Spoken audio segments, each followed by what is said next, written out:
Episode की शुरुआत में एक सुनसान इलाके को दिखाया जाता है जहां से जिनी नाम का आदमी टियानमिंग नाम के लड़के के साथ गुजर रहा होता है। तभी टियानमिंग की नजर एक मास्क पर जाती है और फिर दोनों इसे ध्यान से देखने लगते हैं। इसके बाद एक फ्लैशबैक दिखाया जाता है जिसमें हम एक बेहद ही खतरनाक बैटलफील्ड के नजारे को देखते हैं जहां चारों तरफ भयंकर तबाही मची हुई है क्योंकि यहाँ पर एक दिल को दहला देने वाली फाइट हुई थी। इसके बाद बताया जाता है कि जो लोग भी पास्ट से चिपके रहे और जिन्होंने भी विरोध किया वो सभी एक के बाद एक बेरहमी के साथ कुचल दिए गए। इसके बाद हम कुछ लोगों को देखते हैं जो लोहे की चीजों को पिघला रहे होते हैं और इनसे एक बहुत बड़ी स्टैचू तैयार होती है। इसी बीच बताया जाता है कि जितने भी इंडिपेंडेंट स्टेट थे उनको एक एम्पायर में यूनाइट कर दिया गया। कुछ समय के बाद सब कुछ शांत हो गया और यिंग जेंग इस एम्पायर का रूलर बन गया जिसे फर्स्ट किन एम्परर के नाम से भी जाना जाता है। इसके बाद उसने अपने एक बेमिसाल सपने के ऊपर काम करना शुरू किया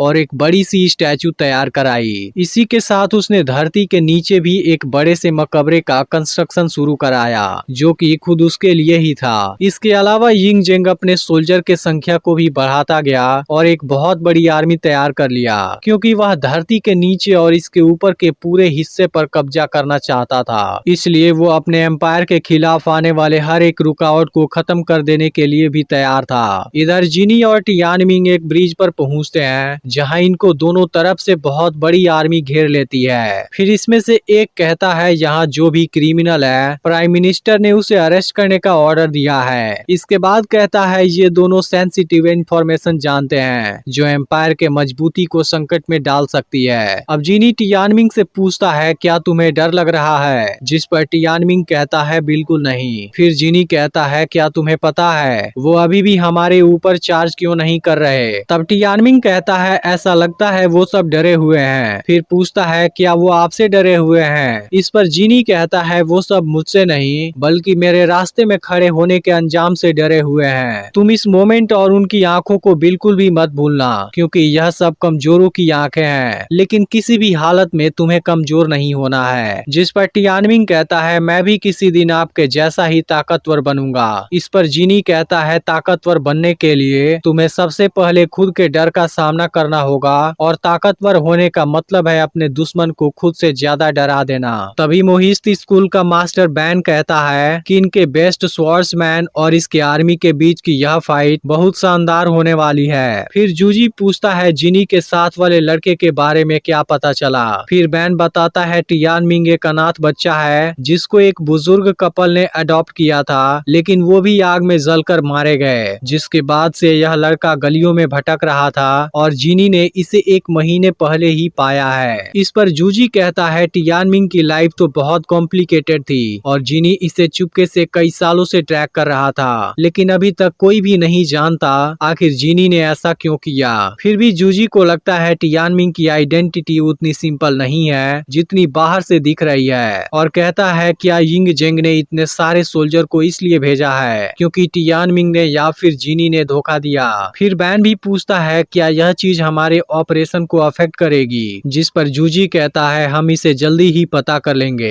इसी बीच डर की वजह से एक सोल्जर के हाथ से तीर छूट जाती है जिसके बाद जिनी इन सभी को मारने लगता है और यह देख सब हैरान हो जाते हैं। अब जिनी अपने पावरफुल स्पीड और टैलेंट से सभी को मारने लगता है लेकिन तभी टियानमिंग को बचाने के दौरान बुरी तरह जख्मी हो जाता है। फिर भी जिनी कमजोर नहीं पड़ता और टियानमिंग को इनके हर एक अटैक से बचा लेता है। अब जिनी फिर से सोल्जर को मारना शुरू कर देता है और कोई भी इसके सामने नहीं टिक पाता और इसे जख्मी देख टियानमिंग भी गुस्सा होने लगता है। जब यिंग जेंग को पता चलता है जिनी ने अकेले ही पूरे 300 सोल्जर को मार दिया वह काफी गुस्सा होने लगता है। फिर कहता है सालों पहले जब हमने चू पर अटैक किया था मैंने अपने 1 लाख सोल्जर को खोया था और बुरी तरह से हारे भी थे। इसके बाद फिर मैंने 5 लाख सोल्जर भेजा जिसके बाद चू भी हमारी पावर का सामना नहीं कर सका और बुरी तरह से तबाह हो गया। अगर इनको भी गिरफ्तार करने के लिए 300 सोल्जर कम है फिर जरूरत पड़े तो 300 की जगह 3 लाख सोल्जर भी भेज दो। इस पर प्राइम मिनिस्टर लीसी कहता है जिनी के साथ डील करना इतना आसान नहीं है क्योंकि उसकी तलवार सभी वेपन की किंग है। इसके अलावा जिनी खुद एक बेस्ट स्वॉर्ड्समैन है जिसे सब स्वॉर्ड मास्टर के नाम से जानते हैं। वैसे तो उसे आपने ही फेवर दिया था लेकिन उसने गद्दारी कर दी। लेकिन यह कोई एक्सीडेंट नहीं है, बल्कि पहले 6 स्टेट के रेबल्स उसके साथ मिले हुए हैं और इस एम्पायर को गिराने की साजिश कर रहे हैं। इसलिए अब हमें फायर के साथ फायर से ही फाइट करना होगा। लेकिन यिंगजेंग को यह बात समझ नहीं आती। तब लीसी बताता है कि जिनी ने अपनी स्किल घोस्ट वैली में सीखी थी, जहाँ का हर मास्टर अपनी पूरी लाइफ में केवल 2 ही स्टूडेंट को ट्रेन करता है और यह दोनों एक दूसरे के खतरनाक दुश्मन होते हैं, जिसमें सबसे लास्ट में केवल एक ही जिंदा बचता है, जो कि घोस्ट वैली का अगला मास्टर बनता है। और यह ट्रेडिशन सैकड़ों सालों से चली आ रही है। अब यह लोग एक फॉरेस्ट में पहुंचते हैं, जहां इनको बहुत ही खतरनाक सांप घेर लेते हैं। फिर लीसी कहता है कि हम यहाँ इस जगह के मास्टर से मिलने आए हैं। इसके बाद हम एक खूबसूरत लड़की चिलियान को देखते हैं, जो कहती है कि ये सांप बेखबर लोगों को खत्म कर देते हैं। इसके बाद चिलियान इन लोगों को फॉलो करने के लिए बोलती है और इनको गाइड करने लगती है। कुछ समय के बाद यह लोग इसके अंदर जाते हैं, जहाँ पर हम वेई को देखते हैं। वह लीसी से कहता है कि तुम केवल अपने आइडेंटिटी की वजह से अभी तक जिंदा हो। यह सुनकर लीसी के आदमी गुस्सा होने लगते हैं, लेकिन वेई को यह चीज पसंद नहीं आती है और वह एक झटके में ही इन सभी को मार देता है। तब लीसी कहता है कि हान किंगडम के रूल तो बहुत स्ट्रिक्ट हैं। इस पर वेई कहता है लेकिन अब इसका क्या फायदा, हान किंगडम को किन ने 3 साल पहले पूरी तरह डिस्ट्रॉय कर दिया। तुम्हें तो इस बारे में बहुत अच्छे से पता होगा। तब लीसी कहता है कि हान किंग के सर्विस में तुम सबसे फेमस वॉरियर हुआ करते थे। अगर तुम अपने टैलेंट को इन जंगलों में रहकर वेस्ट कर दोगे, फिर यह तो बड़े शर्मिंदगी की बात होगी। इसके बाद लीसी कहता है अब पूरी दुनिया में केवल एक ही रूलर है और यिंगजेंग ने तो अभी अपना प्लान शुरू किया है, जिसके लिए उसे तुम जैसे टैलेंटेड वॉरियर की जरूरत है। तभी वेई कहता है इन सभी बातों का कोई भी फायदा नहीं होने वाला, क्योंकि मुझे इन चीजों में कोई इंटरेस्ट नहीं है, इसलिए तुम यहाँ से जा सकते हो। फिर लीसी कहता है भले ही तुम्हारा स्वॉर्ड टेक्निक खतरनाक है, लेकिन फिर भी जिनी के जितना अच्छा नहीं है। यह सुनते ही वेई कहता है इस नाम को तो मैं कभी नहीं भूल सकता। फिर आगे कहता है मोहिस्त स्कूल अभी कुछ समय पहले ही एक्टिव हुआ है, जो यिंगजेंग के खिलाफ साजिश कर रहा है। कहीं इसी वजह से तुमने तो मुझे नहीं खोजा। तब लीसी कहता है ऐसा कहा जाता है तुमने मोहिस्त स्कूल के पहले वाले लीडर को मारा था, जिसकी वजह से वो तुम्हारा नाम सुनते ही कांपने लगते हैं। फिर वही कहता है वो मुझे काफी समय से खोज रहे हैं, क्योंकि वो अपने लीडर के मौत का बदला लेना चाहते हैं। लेकिन आखिर वह लड़का कौन है जिसे जिनी प्रोटेक्ट करना चाहता है। इस पर लीसी कहता है वह कोई ऐसा है जिसे बहुत पहले ही मर जाना चाहिए था। मैं उस लड़के को देख लेता हूँ और तुम जिनी को देख लेना। इसके बाद वेई भी यह डील मान जाता है, लेकिन कहता है कि इसके बाद मुझे तुमसे कुछ लेना देना नहीं रहेगा। यह सुनकर लीसी भी इसकी बात मान जाता है। फिर वेई चिलियान से पूछता है कि वुस वांग, कोंगलेंग और बाई फेंग कहाँ पर हैं। तब चिलियान कहती है मैं तीनों को असेंबल होने के लिए खबर भेज देती हूँ, जिसमें से वुस वांग सैंगडेंग से 125 किलोमीटर दूर की पहाड़ी में ट्रेनिंग कर रहा है। इधर टियानमिंग जिनी के टैलेंट से काफी हैरान है, क्योंकि उसने अपने शानदार टैलेंट से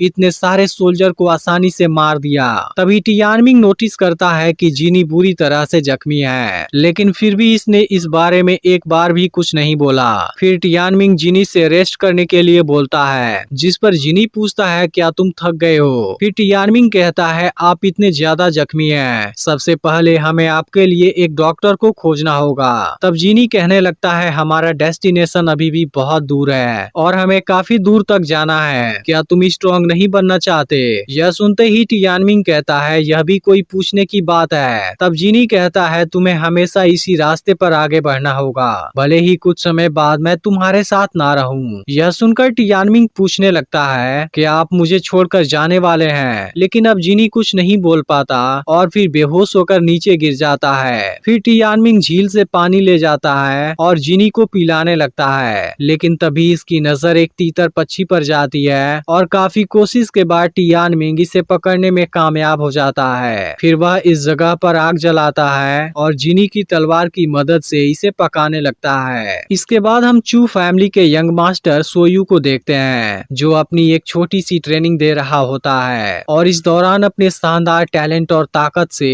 सभी को आसानी से हरा देता है। तभी इनको अचानक से दुश्मन के अटैक होने का अलर्ट मिलता है और सोयू भी बाहर जाने लगता है, लेकिन तभी फान जेंग इसे रुक जाने के लिए बोलता है और लियांग को कुछ लोगों के साथ इन्वेस्टिगेट करने भेजता है, लेकिन सोयू इस बात से बिल्कुल भी खुश नहीं होता।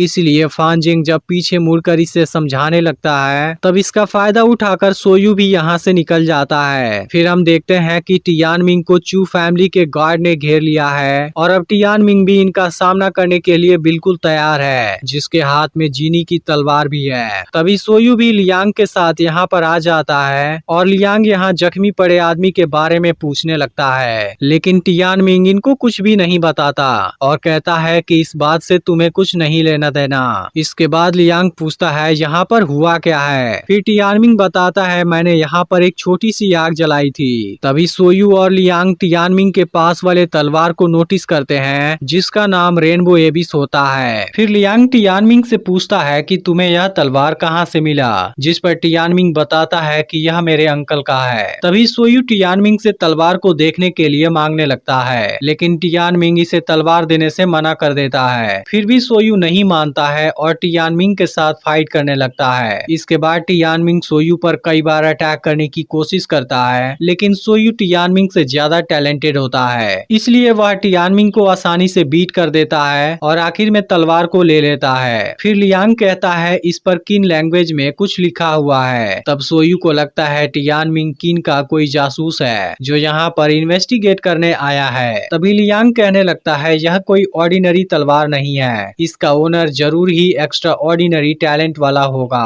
अब यह सब टियानमिंग के अंकल का नाम पूछते हैं, लेकिन टियानमिंग अभी भी कुछ नहीं बताता। अब लियांग समझ जाता है टियानमिंग ने यहाँ गलती से आग जलाया था। इसी बीच सोयू नोटिस करता है कि यहाँ पर जिस गार्ड की ड्यूटी थी वह यहाँ मौजूद नहीं है। यह पता चलते ही सब परेशान होने लगते हैं, लेकिन तभी कोई इस गार्ड के डेड बॉडी को इनके तरफ फेंकता है, जिसके बाद सब पूरी तरह से अलर्ट हो जाते हैं। तभी अचानक से इनके सामने एक पावरफुल आदमी आ जाता है। फिर यह सब इसका सामना करने की पूरी कोशिश करते हैं, लेकिन फिर भी यह आदमी बहुत पावरफुल होता है, इसलिए बहुत आसानी से इन सभी को मारने लगता है। फिर पता चलता है असल में यह आदमी वुस वांग है। तभी टियानमिंग तीतर के मीट को उठाने जाता है, लेकिन अब वुस वांग इसे पकड़ लेता है और इसका मीट खा जाता है, जिसके बाद टियानमिंग इस पर गुस्सा हो जाता है। अब टियानमिंग को खतरे में देख सोयू उसे बचाने जाता है, लेकिन वह इसके सामने कमजोर पड़ने लगता है। फिर वुस वांग याद करता है इसे ऐसे आदमी को मारने का ऑर्डर मिला है जिसके हाथ में रेनबो एबिस नाम की तलवार हो। इसके बाद सभी गार्ड सोयू को प्रोटेक्ट करने की कोशिश करने लगते हैं, लेकिन फिर भी वुस वांग की ताकत के सामने कोई नहीं टिक पाता